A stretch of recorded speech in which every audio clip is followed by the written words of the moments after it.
বাঙালি খানায় সবাইকে স্বাগত জানাই।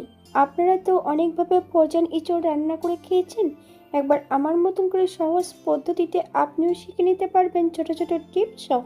তবে আজকে আমি এখানে কিভাবে ফ্রোজেন ইঁচড় রান্না করলাম চলুন সেটা একবার দেখে নেওয়া যাক ভিডিওর মাধ্যমে। আশা করছি আজকের ভিডিওটি ভালো লাগবে। সকল বন্ধুদের কাছে অনুরোধ করছি সম্পূর্ণ ভিডিওটি দেখার।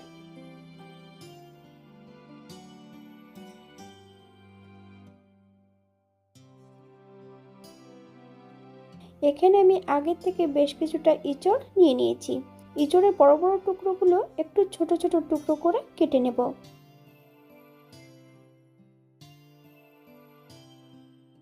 সম্পূর্ণ এঁচড়গুলো আমি ছোট ছোট টুকরো করে কেটে নিয়েছি। একটা পাত্রে সম্পূর্ণ এঁচড়গুলো তুলে নেব। এখানে আমি বেশ ফুটান্ত গরম জল 1 কাপের মতন অ্যাড করে দিয়েছি। 5 থেকে 7 মিনিটের জন্য জলের মধ্যে ভিজিয়ে রেখে দেব। সম্পূর্ণ এঁচড় থেকে জলটা ঝরিয়ে নিয়েছি। ঠিক এমনভাবে ঝরিয়ে নিলেই হবে।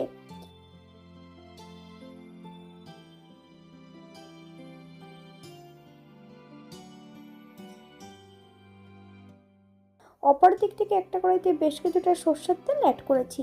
তেল গরম হওয়া পর্যন্ত অপেক্ষা করতে হবে। মিডিয়াম সাইজের দুটো পেঁয়াজ বেশ সরু সরু করে কেটে নিয়েছি। পেঁয়াজগুলোকে একটু লাল করে ভেজে তুলে নেব।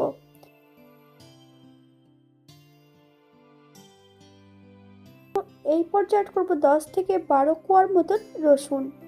এই পর্যায়ে তেল থেকে সম্পূর্ণ পেঁয়াজ রসুনগুলো তুলে নেব।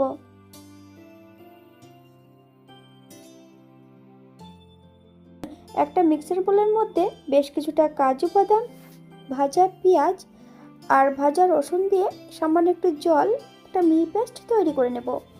আপনারা এটা শিলেও বেটে নিতে পারেন।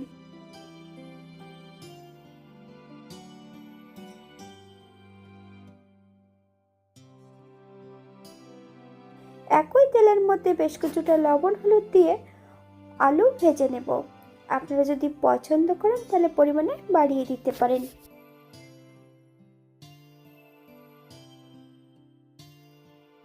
বাঙালি রান্না ঘরোয়া উপকরণ দিয়ে আপনাদের যদি রান্নাগুলো পছন্দ হয় তাহলে চ্যানেলটি সাবস্ক্রাইব করে দিয়ে পাশে থাকবেন।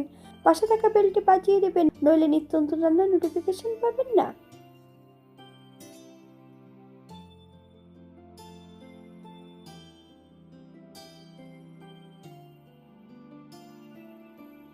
এই পর্যায়ে তেল থেকে সম্পূর্ণ আলুর টুকরোগুলো তুলে নেব। আপনারা এর থেকে কম বেশি ভেজে নিতে পারেন।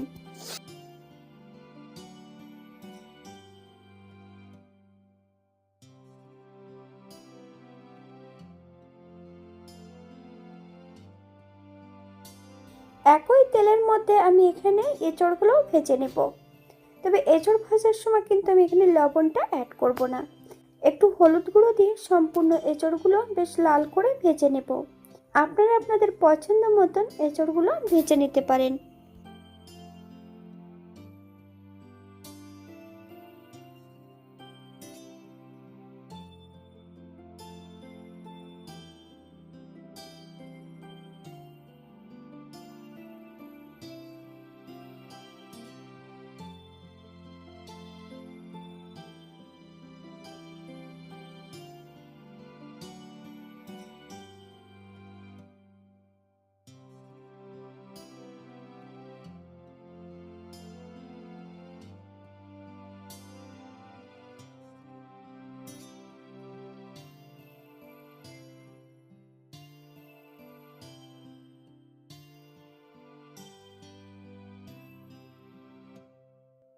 অপর দিক থেকে একটা কড়াইতে বেশ কিছুটা সরষের তেল অ্যাড করেছি।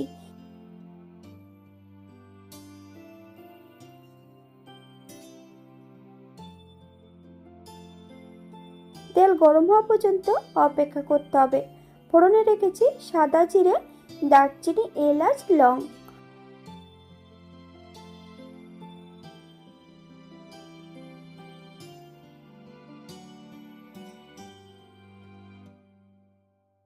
ফোড়ন থেকে সুগন্ধ বেরোলে আদা, জিরে, ধনে, শুকনো লঙ্কা একই সঙ্গে বেটে নিয়েছি। সম্পূর্ণ বাটা মশলাটা অ্যাড করে দেব। তবে এই মশলাটা কিন্তু ফ্রিজে থাকা মশলাটা আমি অ্যাড করেছি।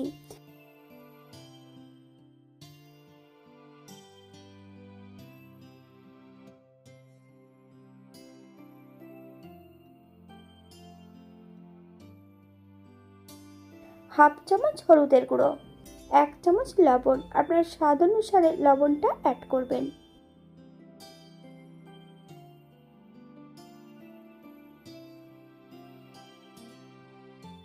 মশলা থেকে তেল ছেড়ে দিয়েছে। এই পর্যায়ে অ্যাড করব ভেজে রাখা সম্পূর্ণ আলুর টুকরোগুলো। আলুর টুকরো দিয়ে বেশ ভালো করে মশলাটা কষিয়ে নিতে হবে। হাফ চামচ কাশ্মীরি লঙ্কার গুঁড়ো,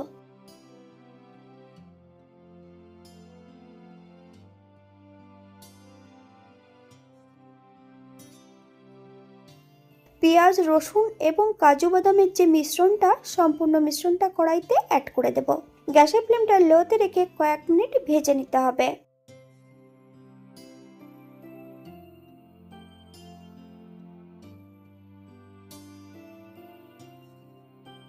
মশলা ধোয়া বাটি থেকে বেশ কিছুটা জল অ্যাড করব। এটা আবারও বেশ কিছু সময় ধরে কষিয়ে নিতে হবে।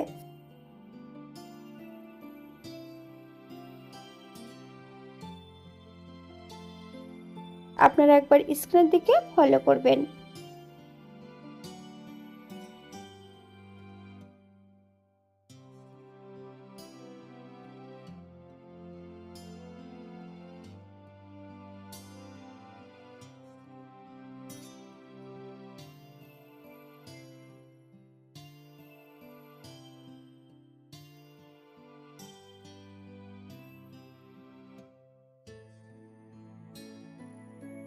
এই পর্যায়ে অ্যাড করব ভেজে রাখা সম্পূর্ণ এঁচোড়ের টুকরোগুলো। গ্যাসের ফ্লেমটা মিডিয়ামে রেখে বেশ কিছু সময় ধরে মশলা সহ এঁচোড় দিয়ে কষিয়ে নিতে হবে।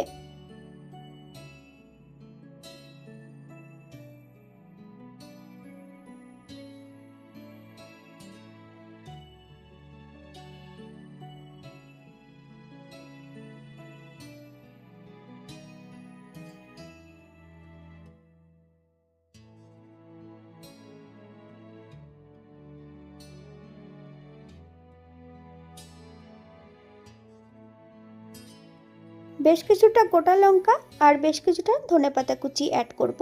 আপনারা যদি পছন্দ করেন তাহলে পরিমাণে বাড়িয়ে দিতে পারেন।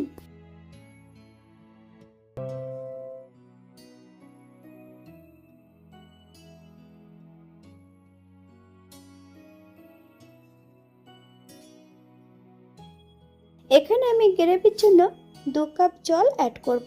আপনাদের যতটা গ্রেভির প্রয়োজন আপনারা ততটা জল অ্যাড করতে পারেন। তবে গ্যাসের ফ্লেমটা কিন্তু হাইতে রেখে বেশ কিছু সময় ধরে রান্না করে নেব। আমি এখানে কিন্তু গরম জল ব্যবহার করেছি।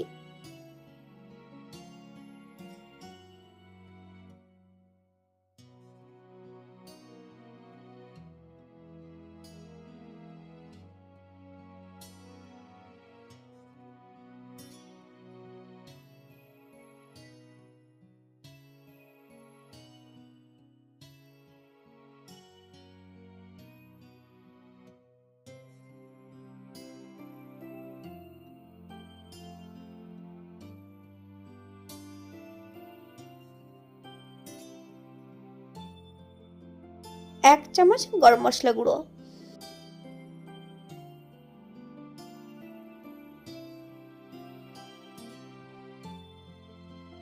1 চামচ ঘি। আপনারা যদি পছন্দ করেন তাহলে পরিমাণে বাড়িয়ে দিতে পারেন।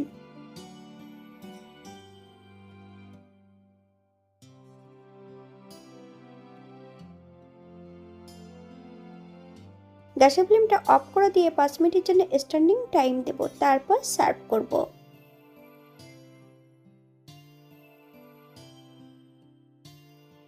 এটা দেখতে যেমন ভারী সুন্দর হয়েছিল, এটা গরম ভাতে বা রুটি, পরোটা, লুচি সবকিছুর সঙ্গে অসম্ভব ভালো লাগবে। আপনারা বাড়িতে একবার একই পদ্ধতিতে বানিয়ে নেবেন। এখানে যে আমি উপকরণগুলো অ্যাড করেছি আপনারা এর থেকে কম বেশি করে নিতে পারেন।